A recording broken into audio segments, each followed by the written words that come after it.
ना, पुनरपि जन्मम पुनरपि मरणम पुनरपि जननी जठरे शयनम। ये संसार का सबसे गंदा चक्कर है कि बार बार इस संसार में जन्म लेना, बार बार मरना, बार बार आना, बार बार कष्ट भोगना, बार बार फिर जाना, फिर आना।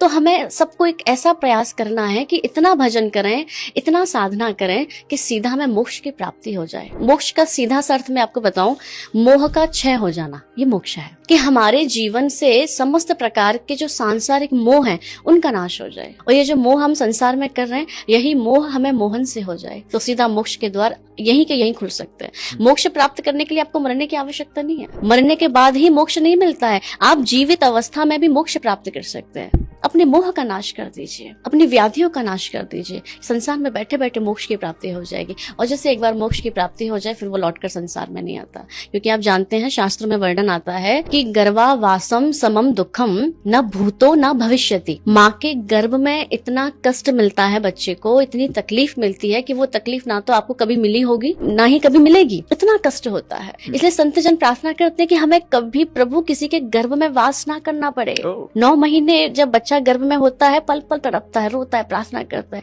छोटे छोटे कीटाणु उसे हर पल खाते रहते हैं। माँ टीका खा ले तो बच्चे को तकलीफ होती है, माँ गरम खा ले तो बच्चे को तकलीफ होती है। उस समय जीव भगवान से प्रार्थना कर रहा होता है, प्रभु एक बार मुझे बाहर निकाल दो, मैं बाहर निकलते ही आपका भजन करूंगा। भगवान कहते बेटा हमें पता है, हम जैसे